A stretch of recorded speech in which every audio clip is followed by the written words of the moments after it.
ഞാൻ ആ എന്ന് പറയുമ്പോ തലക്കടിക്കണം. ഞാൻ ഹോ എന്ന് പറയുമ്പോ ഈ കമ്പ് വെച്ച് വയറ്റിൽ കുത്തണം. പെട്ടെന്ന് പഠിക്കണം. ഞാൻ പറഞ്ഞ മനസ്സിലായോ? മനസ്സിലായി. ആ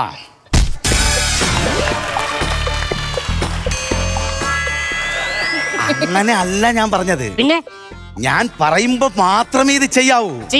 മനസ്സിലായോ? മനസ്സിലായി. ആ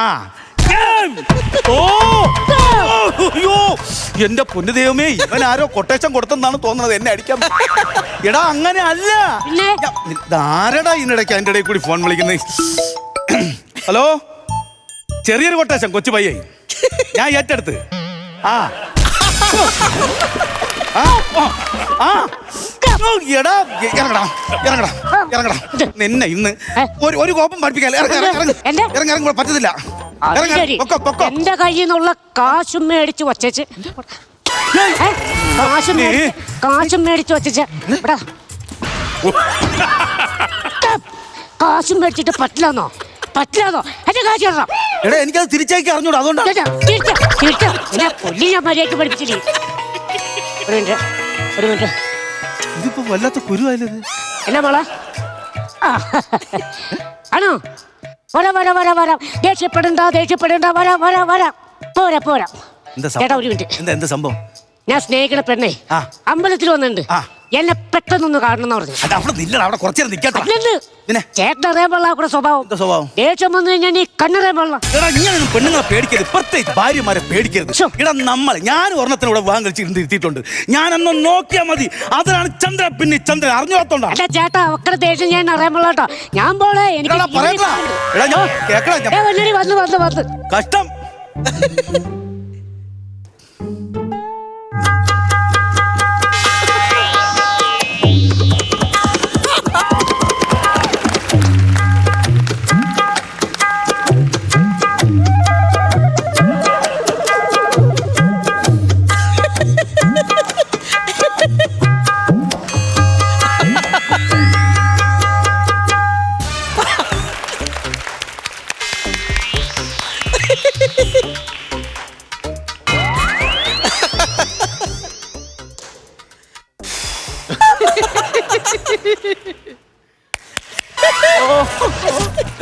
ഞാൻ അവിടെ കുറച്ച് തുണികൾ അലക്കി വെച്ചിട്ടുണ്ടായിരുന്നു. പോയപ്പോ ഞാൻ എന്തുവാ പറഞ്ഞത്? എടുത്ത് വിരിക്കാൻ തന്നെ. വിരിച്ചോ? ഇല്ല. കറി അവിടെ അടുപ്പത്ത് വെച്ചിരുന്നു, അത് എടുത്ത് ഇറക്കി വെച്ചായിരുന്നോ? ഇല്ല. ഇതൊക്കെ എന്തോന്ന് മനുഷ്യ ഇവിടെ എന്തോന്ന് കാണിച്ചു വെച്ചിരിക്കുന്നത്? എന്റെ ദൈവമേ, ഞാൻ ഒരു 5 മിനിറ്റ് അപ്പുറത്തോട്ടൊന്ന് പോയതാ. എന്തിനെന്ന് പറയാൻ, ഞാന് തൊഴിലുറപ്പിന് പോയിട്ടാണ് ഞാൻ ഈ കുടുംബം നോക്കണത്. ഇങ്ങനെയുണ്ടല്ലോ ഒരു ജോലിക്കും പോകത്തില്ല, ഗുണ്ട എന്ന് പറഞ്ഞോടൊക്കെ നടക്കുക. മനുഷ്യ, ഞാൻ കുറെ നേരം കൂടി ഇവിടെ കിടന്ന് അലക്കുക. ഞാൻ ചോദിക്കുമല്ലേ നിങ്ങൾക്ക് ഇവിടെ എന്തോ ഈ സംഭവിച്ചതെന്ന്. ഇത്രയും നേരമായിട്ട് ഞാൻ അപ്പുറത്തോട്ട് പോയി ഒന്ന് തൂത്ത് വാരിയിടാം, അല്ലെങ്കിൽ ഈ ചവറുകളെല്ലാം കൂടെ ഇങ്ങനെ വാരി വലിച്ചിടേണ്ട വല്ല കാര്യം ഉണ്ടായിരുന്നാ? ഇല്ല. നിങ്ങളടുത്ത് ഞാൻ ഇപ്പോഴും ചോദിക്കാം ഇവിടെ എന്താ സംഭവിച്ചതെന്ന്. മിണ്ടായിരുന്നു നിങ്ങള്.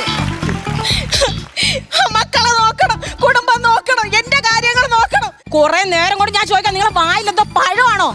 എന്താണ് ഉണ്ടാക്കി വെച്ചതെന്ന്? ഒന്നിനും നീ എന്റെ അടുത്ത് മിണ്ടരെന്ന് പറയണം, അല്ലെങ്കിൽ സത്യം പറയാനെന്ന് പറയണം. രണ്ടിനും ഞാൻ തയ്യാറാണ്.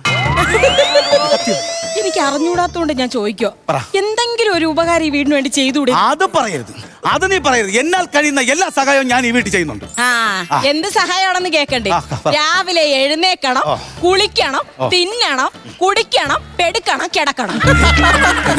രാവിലെ എഴുന്നേക്കണം, കുളിക്കണം, തിന്നണം, പെടുക്കണം, കിടക്കണം, ഉറങ്ങണം. അത്ര തന്നെ. അപമാനം. ഇനി ഒരു നിമിഷം ഞാൻ ഇവിടെ നിൽക്കത്തില്ല. ഞാൻ കൊണ്ടുവന്നേക്ക് എടുത്തോണ്ട് ഞാൻ പോകടി. കൊണ്ടുപോ.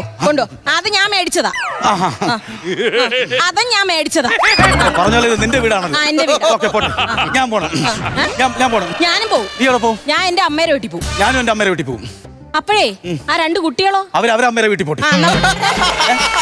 അത് ഞാനല്ലേ? പിന്നെ ഞാൻ കൊണ്ടുപോകണോ? അങ്ങനെ ഇപ്പൊ നിങ്ങൾ സൂഹിക്കണം. എന്റെ തലയിൽ വെച്ച് നിങ്ങൾ കെട്ടാൻ നോക്കണ്ട. ഞാൻ കൊണ്ടുവന്നേ ഞാൻ കൊണ്ടുപോകത്തുള്ളൂ. ഞാൻ പോവും.